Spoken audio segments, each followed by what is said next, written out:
You made a video a few years ago now asking whether Jesus was a magician.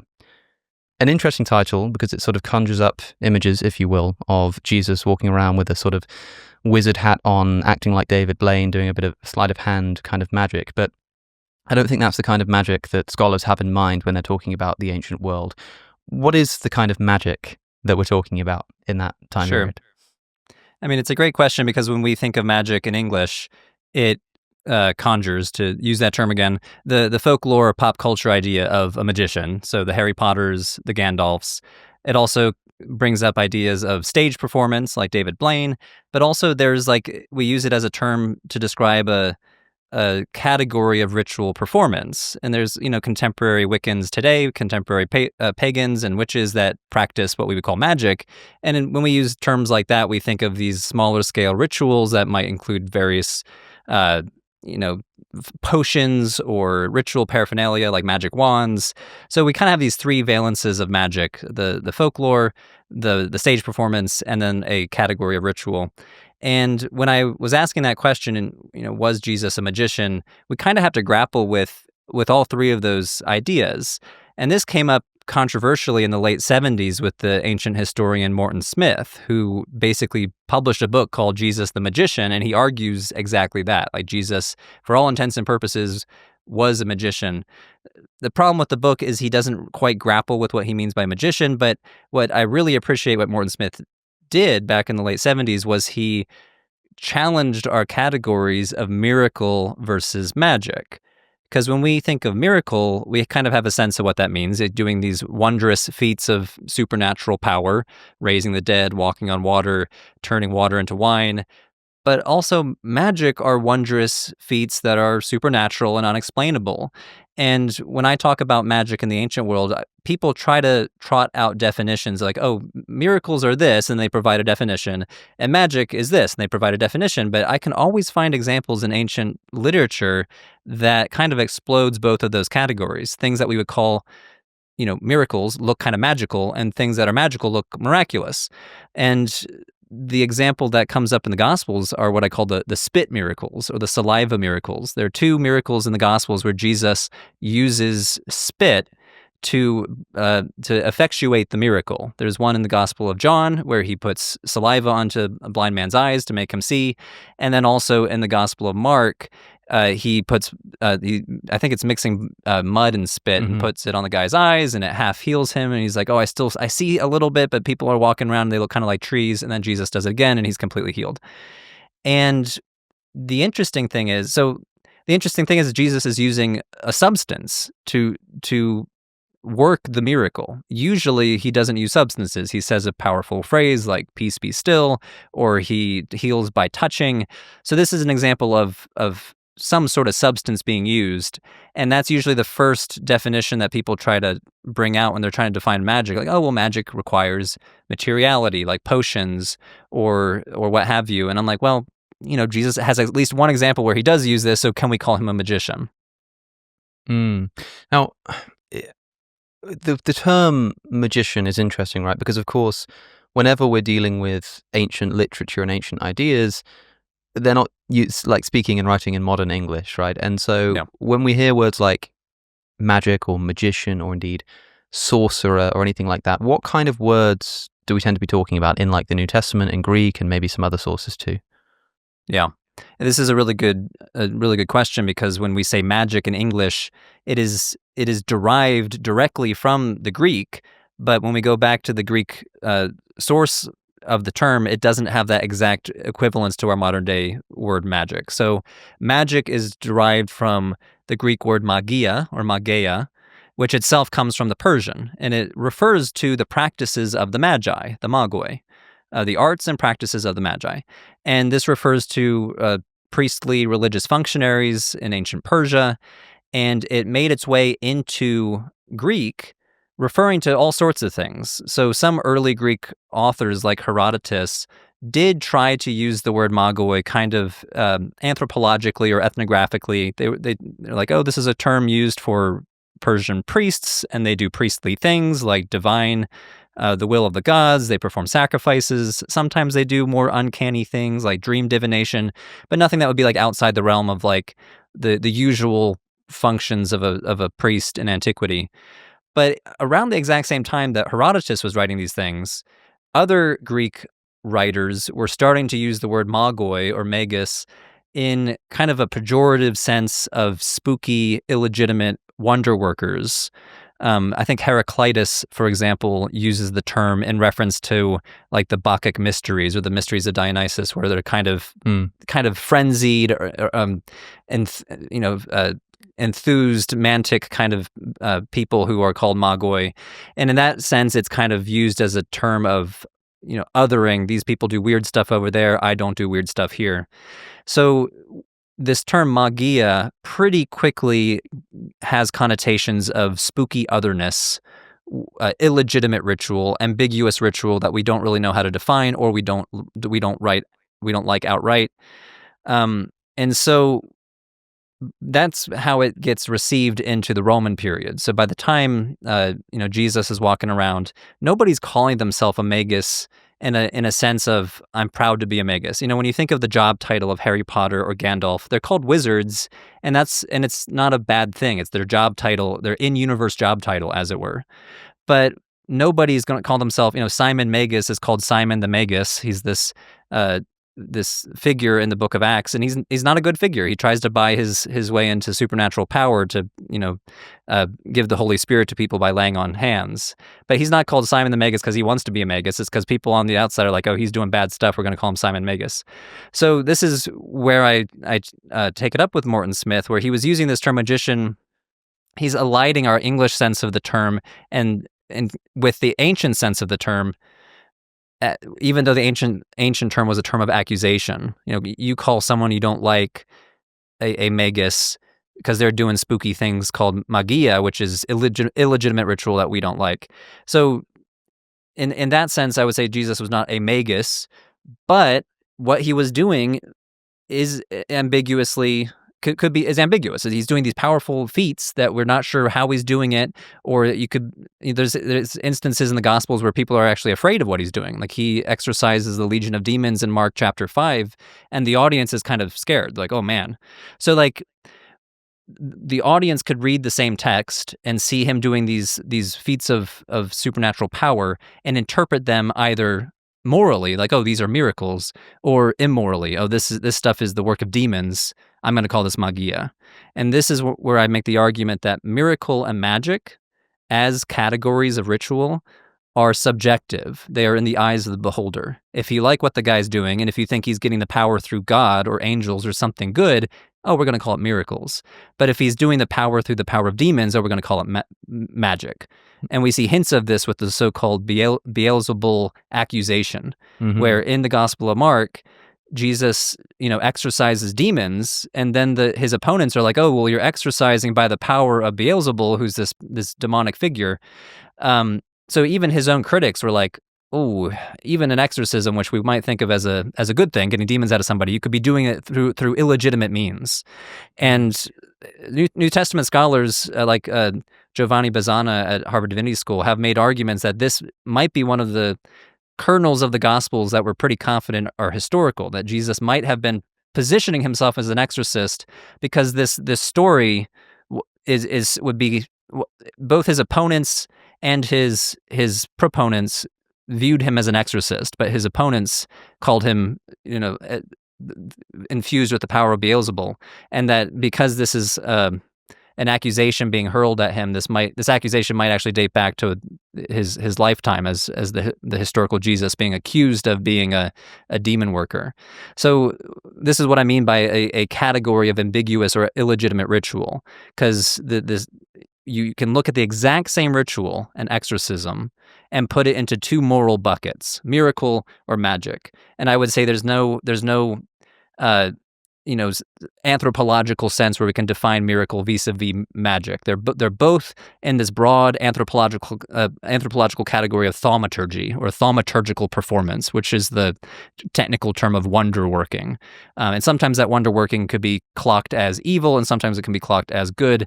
But as the anthropologist, as the archaeologist, as the historian, we can't look at that and be like, oh, this is magic, this is miracle. It's all thaumaturgical performance, and the opponents of Jesus would move it into the illegitimate bucket, thereby calling it magia. Mm-hmm. There's a lot to unpack there. One important thing to point out is that, of course, when we ask sort of, was Jesus a miracle, a magician, you and I aren't looking at this and thinking like, we have to believe that Jesus actually performed these miraculous feats, and how do we interpret, was he acting by demons or was he not? When we say magician, I mean, I don't think that Jesus was really performing miracles as he was walking around, but the thing we're interested in is not literally was he performing magic or was he performing miracles, but rather the stuff that he was accused of doing and said to have done, these miraculous workings and healings and things. How were they interpreted, not only by his contemporaries, but also by sort of early writers who were reacting to what Jesus had to say? And so, we're kind of looking at how Jesus was received. Of course, a Christian is going to look back and say, this is ridiculous. He wasn't a magician, he was a miracle worker. But as you said, it's not so much that there's a dispute about what Jesus was doing, but rather by what powers he was doing them. And I think the best example to draw this out is our earliest Christian critic, Celsus, and his sort of, battle across the decades with Origen. So maybe you could tell us who Celsus was, who Origen was, and what that can tell us about not disagreeing about what's happening, but just disagreeing about how it's being done. Yeah. Yeah, and just to back up, you're right. Like we as historians, as scholars of the New Testament, we're not making judgments on whether Jesus was actually performing miracles. That's not a question for a critical scholar of religion to be trying to tackle. We're reading these texts that are not uncomplicated eyewitnesses of the life of Jesus. They are biographies of the life of Jesus that have a particular rhetorical goal in mind. But I would say that it's very plausible that Jesus would have positioned himself as some sort of faith healer, because you see faith healers or exorcists today. You can go onto YouTube right now and see Pentecostal ministers performing faith healings in front of their audience. So that is well within the realm of an ancient social role, where they position themselves as a ritual specialist casting out demons. And we, as the critical anthropologist who is not saying demons exist or not, we're saying, oh, this person at least is participating in this discourse of demonological power, where they're like, oh, I know how to control demons, let me show you. And I would put that in the realm of ritual studies, where they're doing a ritual that we would call exorcism. And you're right, there is this Greek philosopher named Celsus, who was writing in the late 100s, who apparently was really miffed by Christianity. He was scandalized by it, thought it was stupid or silly, and he wrote a giant rebuttal against Christianity. And we don't have that text. It doesn't survive in its whole, but it does survive in quotations from the early church theologian Origen, who's an Alexandrian Christian philosopher and theologian, who wrote this text against Celsus, which was basically a line-by-line rebuttal of Celsus. So we have huge quotations from Celsus because Origen quotes them. And it seems that Celsus hurled the accusation of magia against Jesus. He straight up says Jesus went to Egypt and learned from the Egyptians. It's kind of this exoticizing argument from the Greek mindset. Oh, if you want to learn anything spooky and sorcery type, like go to Egypt. So in Jesus's flight to Egypt, according to the Gospel of Matthew, he must have learned the ways of the Egyptian magoi and learned how to do supernatural powers. But he doesn't dispute that the powers were real. Celsus seems to take that for granted, that Jesus must have been doing some sort of powers, but he attributes it to demons. He attributes it to exotic training in Egypt, and he also makes arguments of like fraudulence and charlatanism. So he does leave room for both it being fake, but also through the power of demons. And Origen is like, well, no, he's helping people. He's getting this power through God. But I think the against Celsus argument, where Origen and Celsus are going back and forth in this text, is case in point, where we have both Celsus and Origen are reading the same text. They're reading the same thaumaturgical performances in the Gospels, and Celsus clocks it as demonic and magia, and Origen clocks it as miraculous and through the gifts of God and the Holy Spirit. So they're moving they're looking at the same text, looking at the same performances, and they're moving it into two different moral buckets: magia or miracle. And we see that today as well when people say, "Oh, Jesus is a magician," they're trying to move it into like the spooky realm. Oh, they must be doing something illegitimate, or he must have been doing something illegitimate or different. And then the apologist saying, "Oh no, he was doing good miraculous powers that were not relying on those things that we think are magical, that require potions and stuff." So it is kind of a battle over these subjective categories, even though I would say the thaumaturgical performances are in the eye of the beholder. And I would say let's not side with Origen or with Celsus. They're both trying to fight a different value-laden battle. We can approach this topic more anthropologically. Was Jesus positioning himself as a ritual specialist of some sort?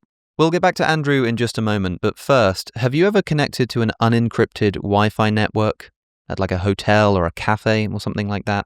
If so, your data has been at risk. Hackers on that same network could be trying to steal your data, your passwords, your keystrokes, your photos, all kinds of things. But fear not, you can continue to use these networks. I would just recommend that you protect yourself with today's sponsor, NordVPN. NordVPN is a virtual private network which protects your data by rerouting it through a separate secure server somewhere else in the world. This masks your IP address, hides your location, and protects your data against those who might be trying to steal it. And because NordVPN makes it look like you're somewhere else in the world, you can access content online that's normally restricted by region. So whenever you're trying to access anything online, which for whatever reason is not accessible from the country you're in, just turn on NordVPN and the problem goes away. You can also protect up to 10 devices from one subscription, and if you're still in any doubt, there's also a 30-day money-back guarantee. Try it out at nordvpn.com/withinreason. The link is in the description as well. This discounted link will also get you 4 months extra on a 2-year plan. And with that said,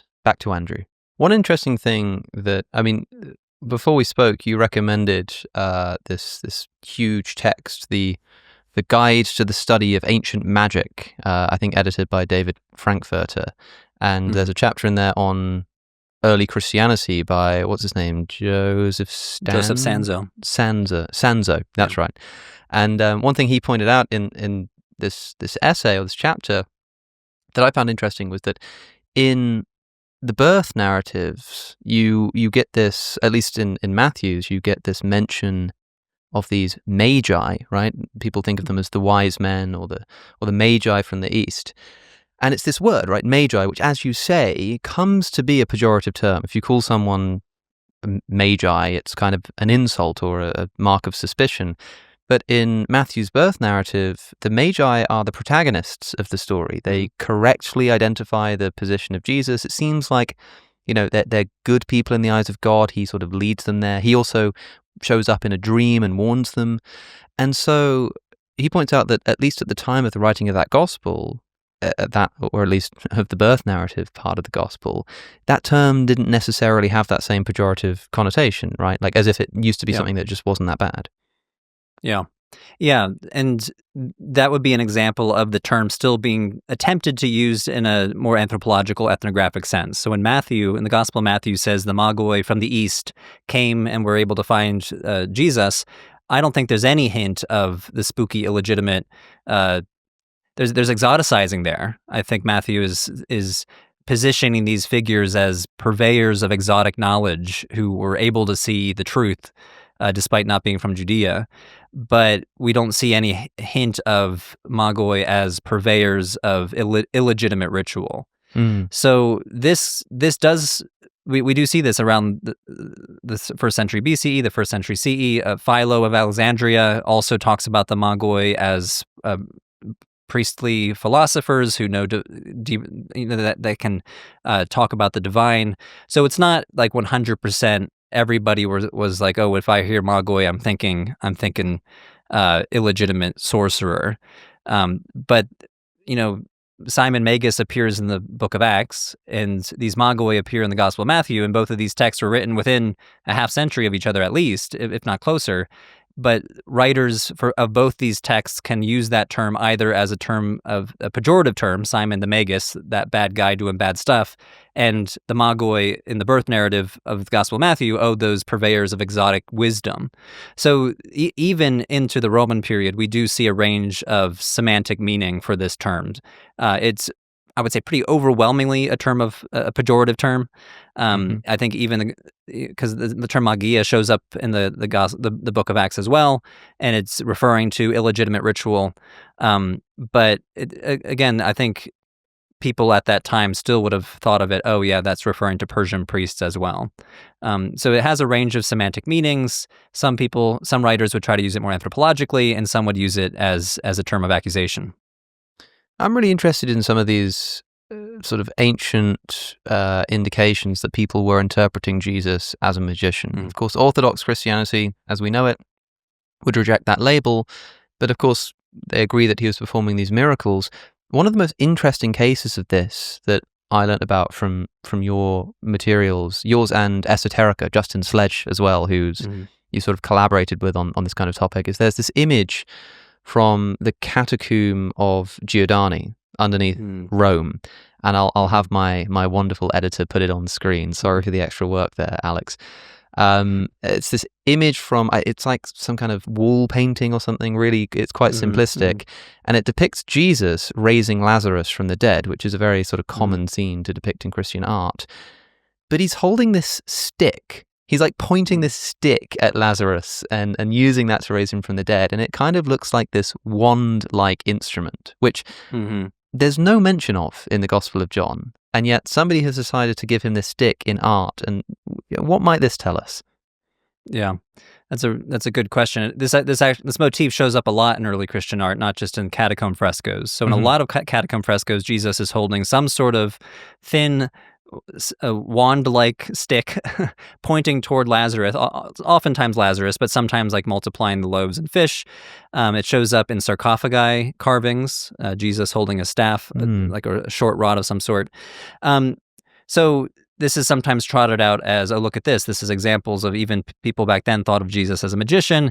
The real question, though, is this how magicians would have been portrayed in ancient art? These are devotional images of Jesus in a Christian catacomb, on a Christian sarcophagus.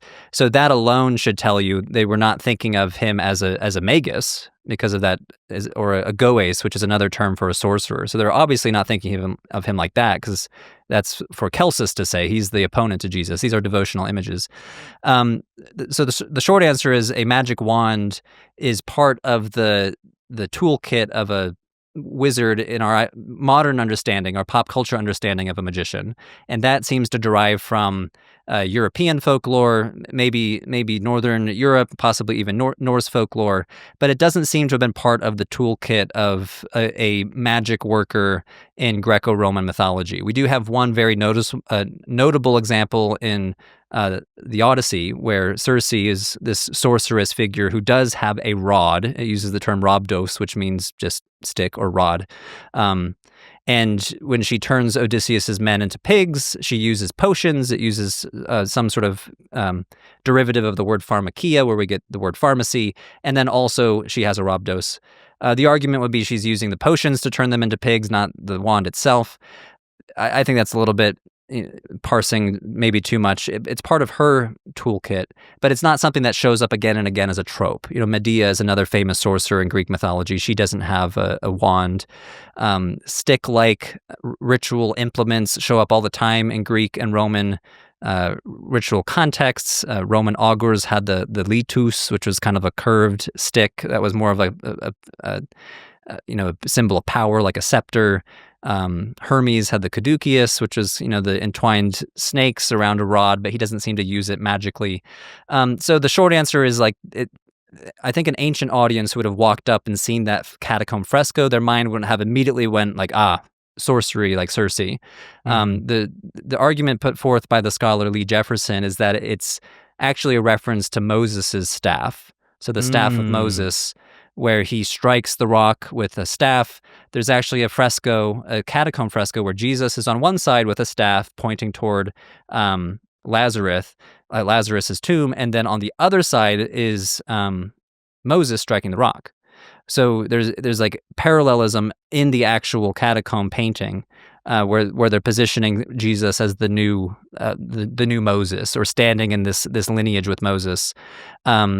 So then you can make the argument, well, is Moses being positioned as a magician? Moses actually does show up in like Greek magical papyri as some standing in some lineage of thaumaturgical power. The short answer is wands were not part of the toolkit of a magic worker in antiquity. The long answer is these images are ambiguous, and I think even if Celsus looked at that fresco, he would be like, "Aha! Look at that! It's just like Moses, who's in that magic book over there." So it would have been moving Jesus into one of those moral buckets again, though the artist who painted that catacomb fresco was not thinking magia when they painted that. They might have been thinking, "Oh, Moses, the staff of Moses held by Jesus now." Interesting. I see. Okay. And so if that's not what people would be looking for to identify a magician, a sorcerer, like what would they be looking for? I mean, today we would imagine, if we're not talking about, pop magic, because today there are still magicians. There are people who practice magical practices with their sort of grimoires and their books full of spells, and you've got like Wicca, pagan types people. I don't really understand a lot about the way that they function, but it's got a lot to do with magic, and presumably that's not quite the same as it was in the ancient world. Maybe it was, but if we're not looking for a stick and a wand and whatnot, like what would identify a magician in the ancient world outside of the odd sort of spit miracle? So the short answer is magician was not a job title in antiquity. Magician was magus. Magus was a term of accusation. Nobody called themselves that. But when we look at rituals that we would call magical, like amulets or curse tablets, so in the Roman world, in the Greek world as well, if you wanted to curse someone, you would write a curse onto a piece of lead, and you would roll up that piece of lead and pierce it with a nail, and you would deposit it in a grave or throw it into a bonfire or bury it under an altar in a temple.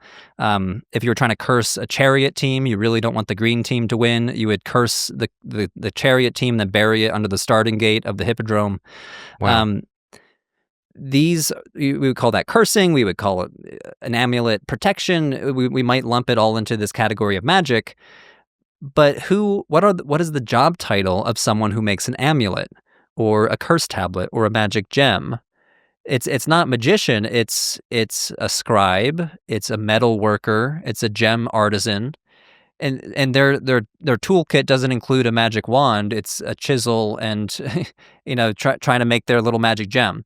So my whole job as a historian of ancient magic is to try to demythologize it. It's actually quite mundane. If you really wanted the green team to lose, you would go to the local lead guy, buy some lead from him, and then maybe take it to the local scribe and say, "Hey, what do you got for anti-chariot curses?" And then he would write it down on the curse tablet for you, because you're probably illiterate or semi-literate, and then you would bring it to where you want to bring it. You would bring it to a hippodrome, but a lot of the curse tablets we find are found in temples. There's a temple to Demeter and Persephone on the slopes of Acrocorinth, which is this big mountainous rocky outcropping jutting up out of the ancient city of Corinth. And archaeologists found a bunch of curse tablets buried around an altar, a series of altars in this temple precinct.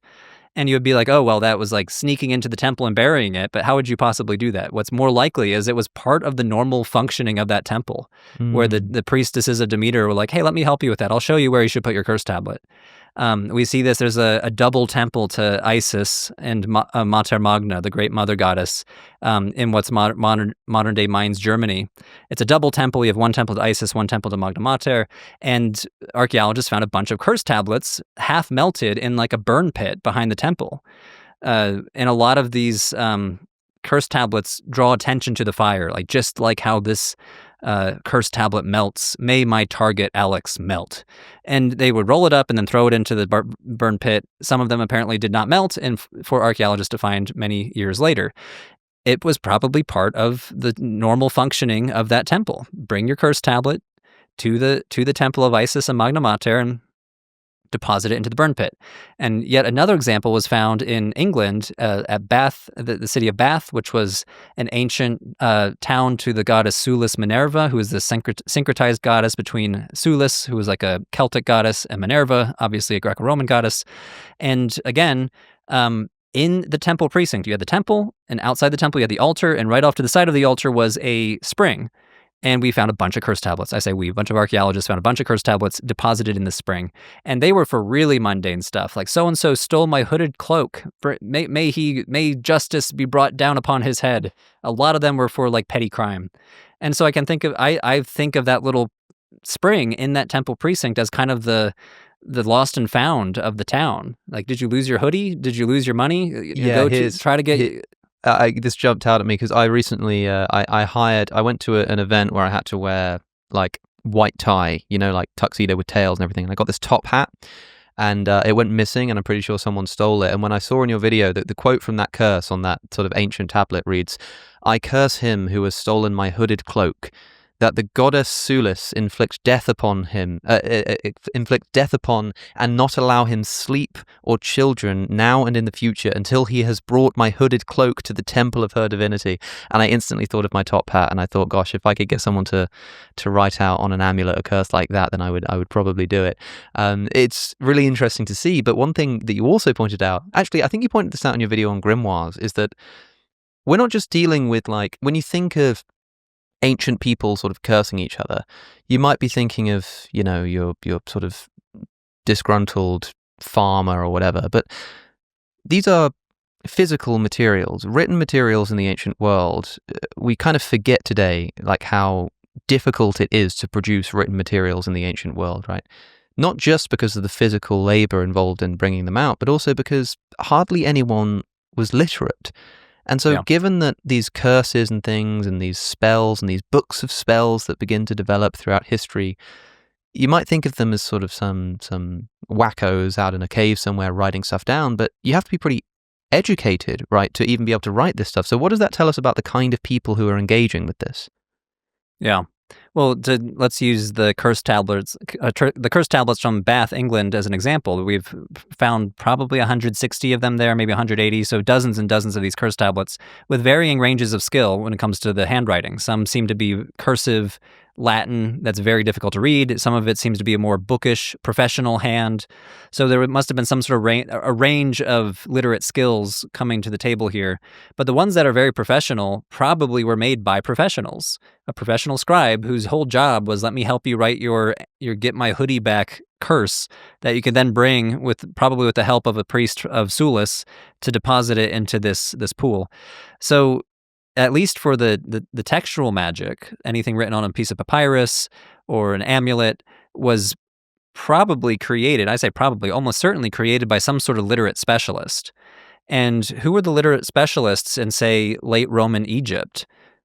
It was monks and bishops, Christian ecclesiastical functionaries. So much of the ancient so-called magical formulas from late antique Egypt show evidence of somebody with knowledge of Christian liturgy.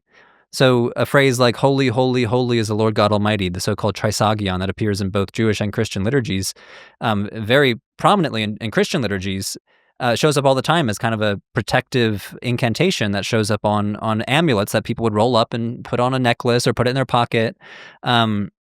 Psalm 91 is another common protective phrase, which says, like, God is my refuge and my fortress. He protects me from the snare of the hunter. So it's a very protective formula.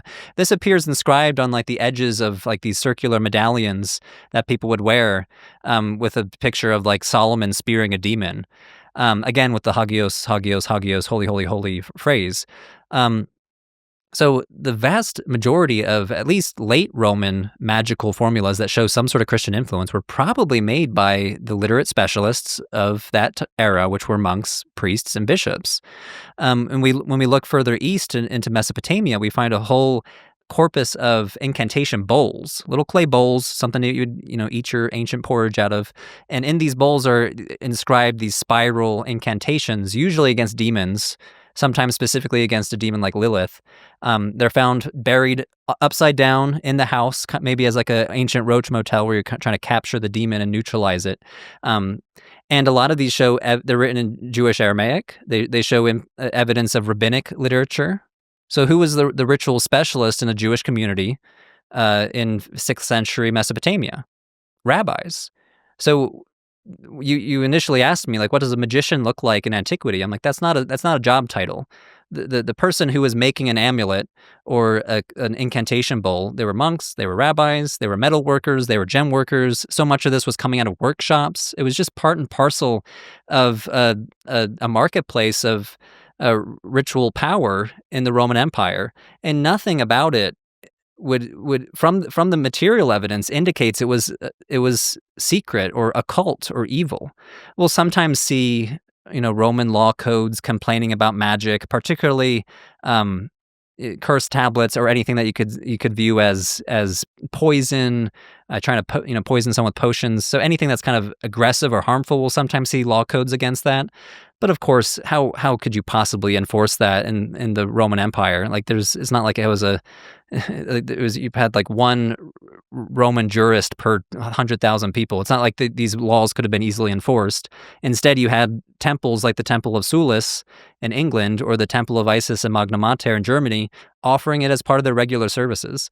So I dispute the question. There weren't magicians in antiquity. There were magicians, magoi in folklore and mythology, and then there were people who offered ritual specialties to clientele that we might call an amulet worker, or a rabbi who on the side made incantation bowls, or a monk where somebody in the hinterlands of late Roman Egypt came up and said, "Hey, my baby has typhus. What can you do for me?" "Well, let me write you an archangel amulet to put on the baby's forehead. That's going to help."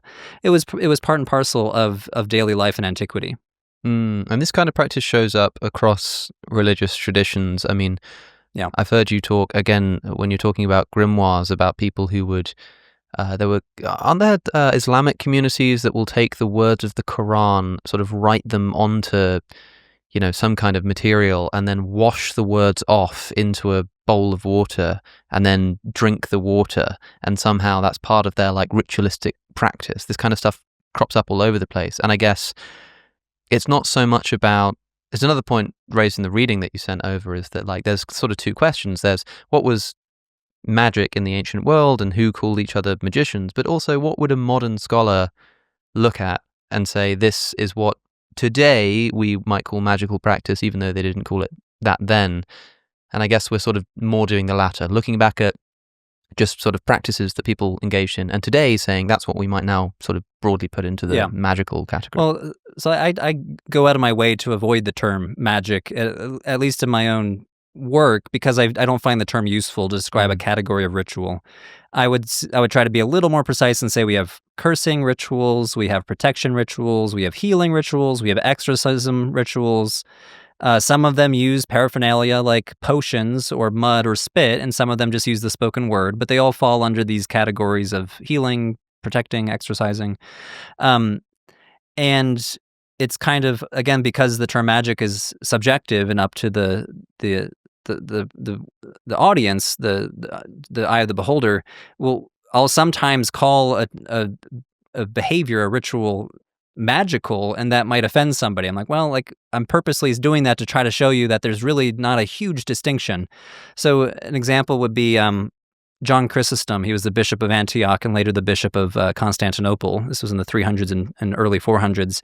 He complains constantly about people in his audience, his congregation, using amulets. And in some of his homilies, he's like, "Oh, some of you are using coins of Alexander the Great as an amulet. Like, why would you possibly rely on the king of this Greek king when you could rely on the King of Kings, Jesus Christ, to protect you?"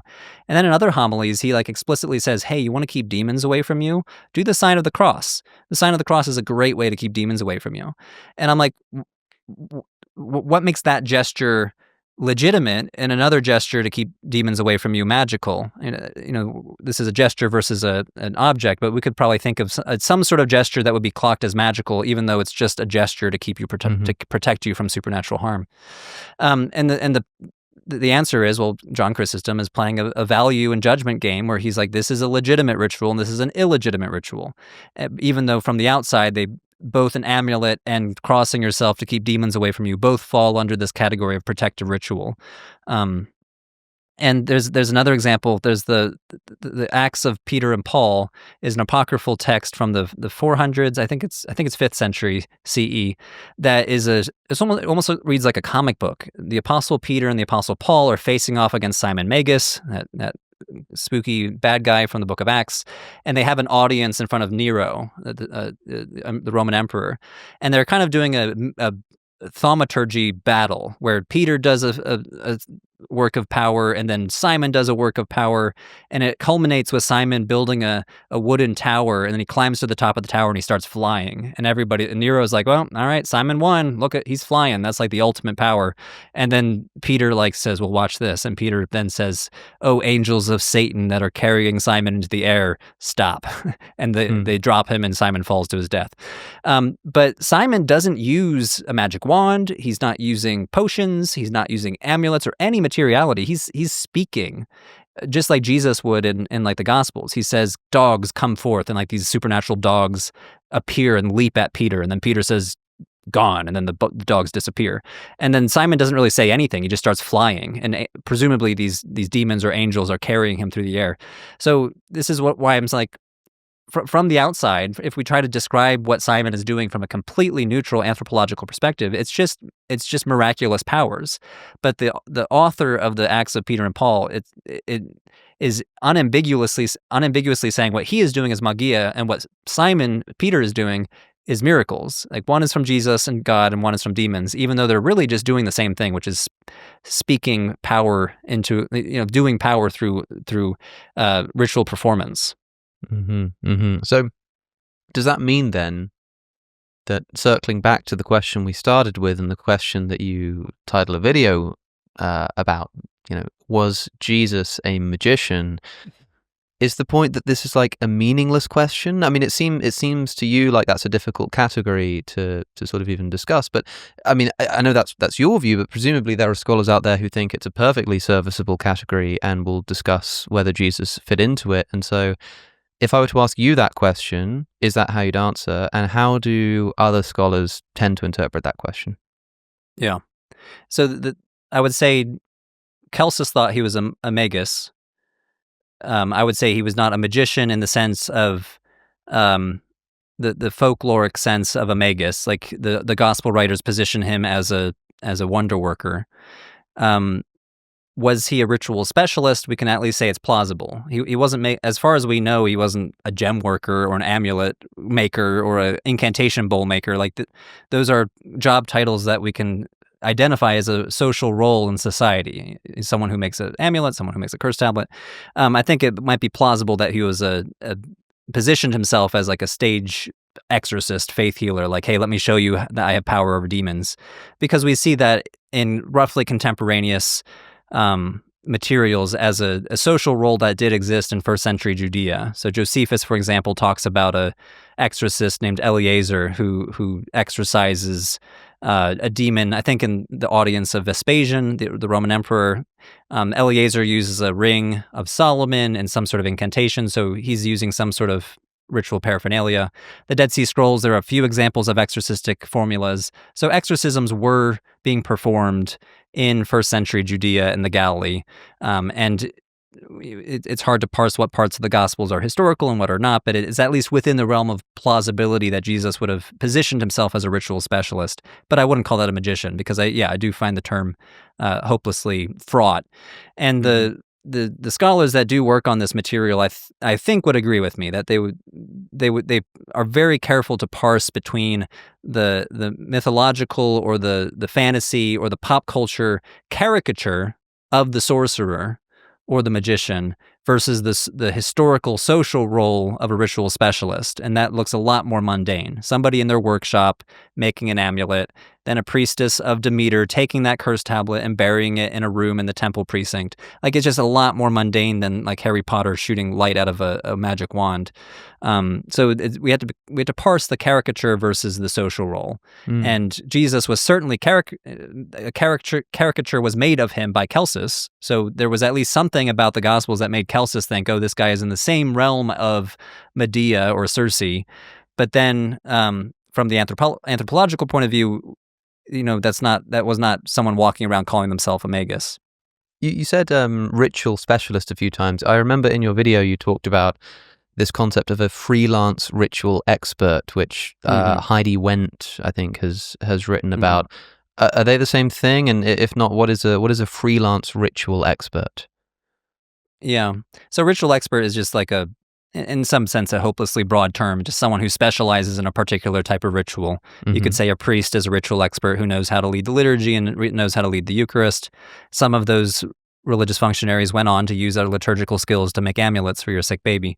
So Heidi Wendt wrote this very excellent book talking about ritual experts that are not tied to institutional, like a church or a monastery or a temple precinct. So someone that might, through just their own charisma or skill, have a following, and that following might be mercantile or economic in the sense of like selling their skills. So hence Celsus actually, hence freelance ritual expert.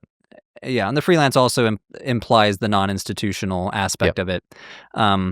I mean, some of these holy men in the late Roman Empire were not tied to a particular monastery or church as well. You could have a guy off in the desert, like St. Anthony. I think of John the Baptist when you mention this, as a sort of disconnected from institutional authority, some kind of expert ritualist that people are going to, seeming to be working of his own accord, performing a kind of ritual which, absent the tradition of baptism, if we'd never heard of baptism and we discovered this ancient ritual where human beings were submerged in water and came back up as a different kind of, it would have this sort of spooky cauldron-esque feeling to it, I think. And so there's a world in which that could easily have been seen as some kind of magical practice, right? Yeah. I mean, I think John the Baptist is a great example of a freelance ritual expert. Like, he possibly through his own creativity reworked this ritual, this water ritual. Water rituals were a known thing within Judaism at the time, and he had his unique spin on it. The sectarians living at Qumran, where we get the Dead Sea Scrolls, also had their own unique spin on water rituals within the worldview of Judaism. John the Baptist, apparently not connected to any sort of institution, wandering through the desert, having a following based on his own charisma. I think he would fall well within that idea of a freelance ritual expert. Whether he was selling his skills or not, we don't know. We have no reason to believe that, but he was a freelancer in the sense of he was not tied to a particular institution. So freelance ritual experts, they're relying on their own charisma. They're relying on their own ability to convince people of their skill. And I would say Jesus as an exorcist or Paul as a preacher, they would fall under this. There's arguments to be made that Christianity grew so successfully because of holy men like this who were able to convince people, hey, I have control over demonic forces. So many of these holy men, I was about to mention St. Anthony, who's one of the Desert Fathers. A biography or a hagiography was written of him by Athanasius, the Bishop of Alexandria. And St. Anthony, like the whole biography is just him like conquering demons left and right. And I think the historian Ramsay MacMullen makes this argument that Christians, more so than other religious institutions and religions of the time, position themselves as having power over evil spirits. And it was through that ritual performance they were able to get so many followers. People weren't necessarily convinced by the hopeful message of the gospel. They were like, oh, that holy man, that St. Anthony, that guy out in the desert, I hear he can get rid of the evil demons that are plaguing, my kid or haunting that cave over there. So we should listen to this guy. He seems to have that power. And it's kind of the holy man's role in the late Roman Empire to parse and identify demonic powers in the landscape and then ritually exorcise them whether from a person or from a building. And again, to go back to John Chrysostom, he basically does that as well, teaching his audience, hey, do the sign of the cross. This is how you get rid of demons, how to keep them away from you. So much of early Christianity was about demonological control. Isn't there an interesting... well, there is an interesting moment in Acts chapter 19 where we hear about these 7 sons of Sceva, who are these Jews who are going around driving out evil spirits and trying to invoke the name of Jesus, sort of finding possessed people and commanding spirits to come out of them in the name of Jesus, who Paul preaches about. And it seems like it's kind of like not working, because one day the evil spirits say back to one of these sons, I know Jesus and I know Paul, but who are you? Yeah. And then the man who has the evil spirit, the possessed man, like jumps on this guy and starts like attacking him and sort of beats him mercilessly, such that he gave them such a beating that they ran out of the house naked and bleeding. And so there's this idea that there really is something special about like Paul, which we already knew. Paul's a special guy, but there's kind of this feeling that like it's Jesus who does the demonic exorcism, but this idea of there needing to be ritualistic experts, and exorcism is a kind of ritual. There's a hint here as well that even if you are somebody who's going around, performing exorcisms in Jesus' name, you kind of have to be a particular kind of person invested with a particular kind of power. And I don't know, if I saw that and I saw 2 people doing the same thing and the sort of demons listened to one of them, I'd be quite inclined to think that there's something special about that Paul guy. He's got some kind of particular magical power that the others don't. And you're saying it's potentially part of the explanation as to why Christianity could grow, because Paul kept doing that kind of thing. Yeah. I mean, so there's this towering figure in sociology named Max Weber who developed this idea of charisma. So when we think of charisma today, we think of those, self-help YouTube channels about how to be a charismatic person. But originally in the religious studies sociological sense, it's about someone with like almost otherworldly abilities and power. So when we say like Jesus was a charismatic figure or John the Baptist was charismatic, it was because they were viewed as, imbued with miraculous power and standing and touched by God. And so much of the freelance ritual expert, I think, hinges on that charisma, your ability to convince people, hey, I can control these demons. And so we see a lack of charisma with the sons of Sceva. What's interesting, so the word exorcism, it derives from the Greek exorkizo, which is actually a legal term. Exorkizo. It means, it's related to the Greek word meaning oath, horkos, and it's used in a legal sense of putting someone, commanding someone as if under an oath. We actually see the exact same verb in Matthew 26 at the trial of Jesus, where the high priest says, I exorkizo you, I put you under oath, are you the Messiah? It's the exact same verb. And he's not saying I exorcise you as a demon. He's saying I'm commanding you under oath. And we sometimes translate this with the unusual English verb adjure. I adjure you, which just means I command as if under oath. Are you the Messiah? And so when Jesus is saying I exorkizo you, talking to a demon, it's like I am putting you under an oath. I'm putting you under a legal obligation, like get out of that person. Wow. So this again points to how so much of what we would call magic or thaumaturgical performance is the purview of literate specialists, where they would use legal terms like that. It also tells us something about ancient people viewing law as having power. I mean, we see that here in the 21st century. Like if you're sued or you're like said to go to jail, you're compelled to do something. So even in antiquity, like legal language has power.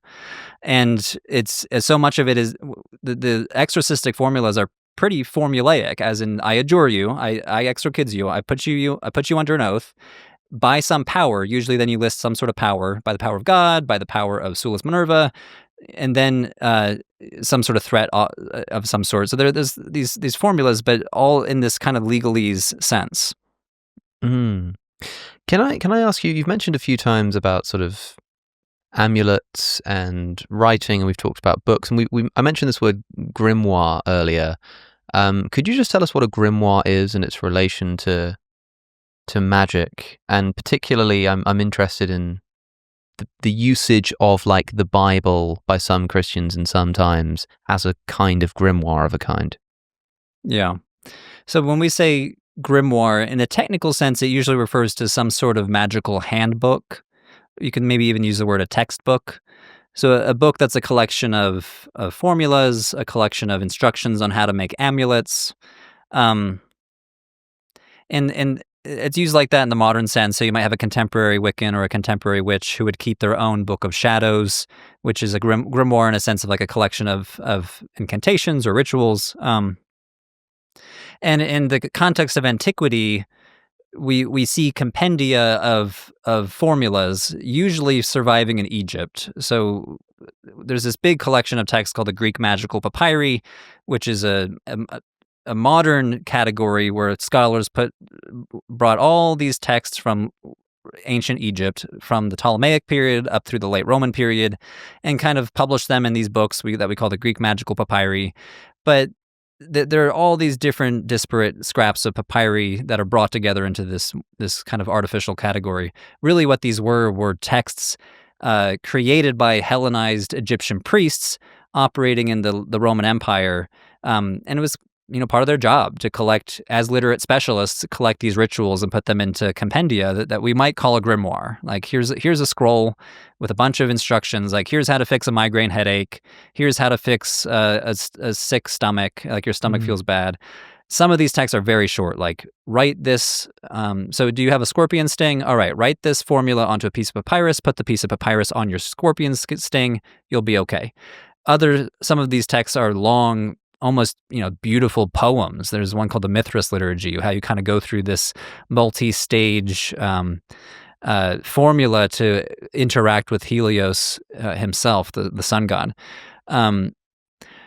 So grimoires, are the purview of literate specialists. There's arguments over whether people were actually doing these rituals.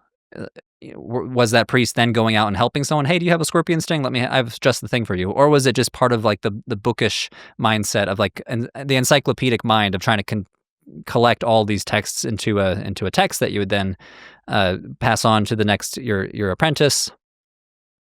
But the idea of the grimoire as a book of magic, this continues through many centuries of occult knowledge, where the grimoire is how ancient specialists regulated knowledge, passed on knowledge to the next generation, but to the semi-literate population who doesn't really know how to read, the written word itself is viewed as efficacious. So if you were living in late Roman Egypt and you barely know how to read, when you pick up a book or a scroll or look at some sort of piece of writing, your first thought is not necessarily, oh, these are words conveying meaning. You're encountering them as graphic symbols, symbols on a page. So there's theorists in the religious studies would talk about the magic of the written word, where humans through most of history, since most humans throughout history were not literate, would have viewed the written word as inherently powerful because of this. And a great example of this, at least in the Christian tradition, is the so-called story of King Abgar, where King Abgar of Edessa, which is a city in southeastern Turkey, so modern-day Şanlıurfa, King Abgar gets sick, so he writes a letter to Jesus and says, hey, can you come to Edessa? I'm sick. I need you to come heal me. Jesus writes back and says, hey, I'm really busy. I can't make it, but I'll send one of my disciples to heal you. Which is an interesting story. It's not historical. It's an apocryphal story. But what's interesting is that this is one of the few examples of Jesus writing something. So this letter of Jesus to Abgar goes down in Christian history as a magical object. We have amulets from ancient Egypt, preserved in the sands of Egypt, that Christians apparently wrote the letter of Jesus to Abgar as an amulet. We have stories from historians like Procopius who mention cities writing the letter of Abgar Jesus on the city gates to protect from invasion. The city of Philippi, which is famously from the city of where Paul writes the letter of the Philippians, there's an inscription found that used to be on the city gates of Philippi that was the letter of Jesus and Abgar to protect the city gates. And the argument is like, well, these words have inherent power. Like ritual power is infused into these letters because the hand of Jesus touched this pen, which then touched this letter, pen to paper, and the graphic symbols themselves that we call words. Who cares that it's a kind of boring, banal letter? Hey, I'm busy. I'll send my disciple later. It doesn't say anything like protect this city from invasion. It's actually a pretty simple letter, but the fact that the words themselves were written by Jesus or believed to be is what matters. What makes them magical. Well, there's something really magical about sort of language, the written language that we've kind of forgotten about, in that you can imagine not being literate. It's a bit like, I saw someone the other day sort of typing in a sort of non-Latin script. So if you imagine like, someone who's Chinese or Japanese or something, like writing something out on a computer. And I saw someone doing this the other day, and I was just sort of mystified about like how these symbols translate into words. Hieroglyphics are the same. The way that we look at those with like, yeah, we understand that it's a language, but it's so fascinating. There's something almost like eerie about the way that these images sort of contain communication. It's just, like harder to notice that we're doing the same thing with our language, of course. But if you couldn't read the English language and you saw these scribblings on a page and someone took a glance at it and, now they just know something new, it would seem, for want of a better word, a bit magical, a bit sort of spooky, and so, and then especially given that it's a physical object. And then think about the person who wrote it. Like, oh, that person also must have special power because that guy, that scribe, knows how to write this. So they're conjuring it up. They're conjuring it up. So you can see how the literate specialist might be viewed as a purveyor of thaumaturgical performance because they're able to write, which 5% of the population might have been able to. No, it's a really smart observation, and we see that play out in what we could call pseudo-writing in ancient magical practice, where these fake letters that mean nothing pop up all the time in amulets and curse tablets. They're sometimes called characteres, or the word character, where they look like letters, but they don't really mean anything. Some of them look like ring signs, where you'll have like an X, but with like little rings at the end of each spine of the letter. Some people attempt to draw what they think looks like Hebrew or Egyptian. That I mentioned, that bronze amulet that has Psalm 91 around the edge. God protect me from the snare of the hunter. And then there's a picture of Solomon spearing a demon, and then squeezed in between some of the figures or what appear to be the Tetragrammaton, YHWH, written, but not in Hebrew. It's like someone who obviously doesn't know Hebrew, but is like trying to draw Hebrew letters because they like, oh, this is the mystery language, the Tetragrammaton. I'm going to put this on my anti-demon amulet.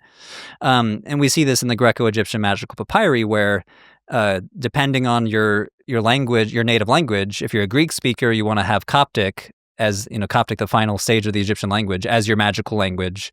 Or if you're a Coptic speaker, you either want hieratic or some earlier form of Egyptian writing or language as your language of magic, or maybe Greek.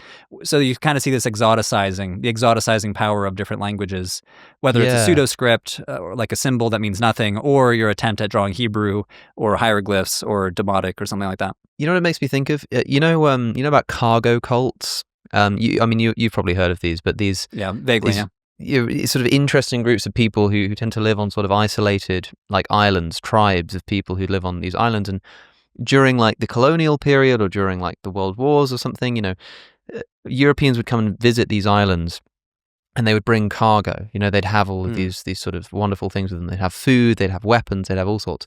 And then they sort of, went away, and these tribes are sort of left to try and understand what's just happened. And they have developed these religious movements around this cargo. And so the John Frum cargo cult went viral not long ago because they sing together. And it's quite a sort of eerie but beautiful kind of singing. And it went viral on social media, this clip of them all singing. And they're singing about the return of John Frum with his cargo.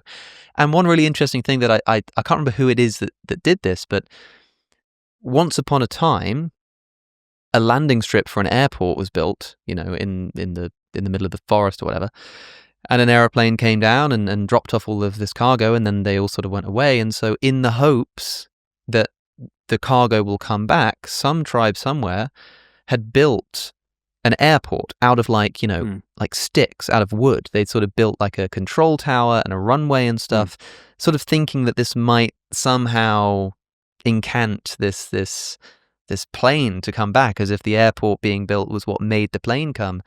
And it seems like a similar confusion's going on there with like, well, if we just sort of write these scribbles on a page that look a bit like this, it somehow sort of does something a bit religious and a little bit magical. It just kind of made me think of that people are sort of misfiring about what's going on. But it's easy to see why, if you didn't know what an aeroplane was or an airport was, it's easy to see why you might think that this runway with its flashing lights and stuff would cause this magical aircraft to come. In the same way, if you couldn't understand the written word, you might be mistaken into thinking that there's something about these mystical scribblings that literally brought about the sort of magical powers or religious significance. Yeah. I mean, we've been talking so much about writing, but we can also think about materiality, like the object of lead. Yeah. Why lead for curse tablets? Not all curse tablets were written on lead. Some were papyrus. A few were like crystal, like gypsum or something or like quartz. But lead, it was easy to find. It was easy to work with. I've tried writing on lead before. It's actually quite easy because it's such a soft metal. But it's also cold and dark and heavy. And a lot of these curse tablets draw attention to that fact. Like, just as this lead is cold and heavy, make so and so cold and heavy. So the materiality matters. This comes up in so-called magical gems as well. So a lot, you can think of like a signet ring where you have like your let's say your signature on a ring, and you stamp a piece of clay, like I'm authorizing this letter with my signet ring. These sorts of gems also show up in magical practice in the Roman Empire, and the gem type would sometimes correspond with certain powers or certain abilities. So hematite, which is like this iron oxide semi-precious stone, was thought to have some sort of healing ability, sometimes for blood bleeding, to anticoagulant almost. So we have evidence that they would actually grind up hematite and ingest it to try to heal you. There's also a few examples from the Greek magical papyri that mention grinding up a magnet and ingesting it, which is just kind of inherently interesting. So the materiality matters. It's not just the writing; it's what you're writing on. And sometimes it's kind of mundane, like to take a piece of laurel or to take a particular leaf, and then sometimes it's kind of purposefully odd or different. So in the magical papyri, it always mentions like animal parts, like take a recently drowned cat and then use the cat for some sort of formula. I think there's an invisibility spell that's like take the dung of a dung beetle and spread it on you, and it will make you invisible. And this maybe that will make Wise. It might have that seem like it has that effect because suddenly people, don't want to go near you or seem to sort of pretend like you're not there. I can certainly imagine. This is why I sometimes wonder were these Egyptian priests really trying these out, or were they just collecting them in kind of an encyclopedic sense? Because I don't know if somebody attempted the dung beetle invisibility spell. I'm like, it's just not working. But yeah, or maybe they were just playing a prank on someone they didn't like. Maybe they just didn't like someone and said, "Oh yeah, I think I heard that this is probably what you need to do. Just rub dung all over yourself and see how that works out." Although I've never tried it. Who knows? Maybe it works. I mean, I talk about it in one of my videos, but I've yet to try that particular spell. It has not been put to a double-blind study, to my knowledge. My hunch is it probably won't work. It would make for a very good YouTube video. I know that much. Maybe the next time we meet, we can put it to the test. We'll flip a coin to see, who's the observer and who's the participant. I don't know, but it's a far cry away from the materials that we create, which literally seem not even to have a substance that they're written on. I mean, we're sort of talking through, electromagnetic waves in the air or whatever. It's interesting to think how things have developed, and I think the most important thing is recognizing that the kinds of spells and books and texts of this period are not like a PDF that you'd read online. I mean, they are in the sense that it's the same material, but there's this sort of sacrosanctity to physical objects. It's not just the information, but it's the fact that you've got a physical object with etchings in them that somehow contain information. It's much more, seems much more magical than, a PDF on a screen, I guess. Yeah, I do wonder. I mean, this is well outside my subfield, but contemporary witches who do keep their own Book of Shadows, like, can a Book of Shadows be a PDF file, or does that just remove the so-called magic of writing that we were talking about? You remove the materiality and you remove the magic, remove kind of the etching on the object. Digital witchcraft in the 21st century. Somebody needs to study that. you end your book on Grimoires, your video on Grimoires, talking about whether these books can count if they're like on a PDF because the physicality is so important. I'd be interested if there are any sort of witches out there who think that it does count as a grimoire to have a PDF. What happens when I turn off the computer and the grimoire is still like stored in the hard drive with like a bunch of zeros and ones, but it's not actually currently on my screen? Does that count as a grimoire? You know, like there's so many questions, and maybe I should have a witch on the show to discuss them. But at least as far as magic and Jesus goes, we've covered some good ground. You do more on your own channel. People probably already know it. It's in the description. It's Religion for Breakfast. Congratulations on 1 million subscribers, by the way. I know that didn't happen super duper recently, but it's really, really cool to see. You've also just started a really interesting project called the Religion Department, right? Can you tell us about that? Sure. I mean, I've been doing YouTube videos for well over a decade now, and there's only so much information you can convey in a YouTube video. And I try my best to show you the scholars that I'm citing in my videos. I'll have their picture pop up and say, Dr. So-and-so studies this, and this is what they argued. And, through making Religion for Breakfast, I have all these connections in the academic study of religion, and I'm trying to bring those scholars to you with the Religion Department, which is a learning platform with religious studies scholars teaching guest lectures, multi-week seminars on everything. We have language classes like Coptic, which is the final phase of the ancient Egyptian language, so we have a Coptic class coming up this semester. We have a scholar of contemporary witchcraft teaching a class on paranormal beliefs in the United States. So you can join as a member of the Religion Department and take classes with these professors and kind of learn. I always view myself as just a translator of scholarship. So much of Religion for Breakfast is not like my own ideas. It's me taking complicated ideas from other anthropologists and historians and sociologists and then presenting it as a YouTube video. And here it's like bringing the academy to you.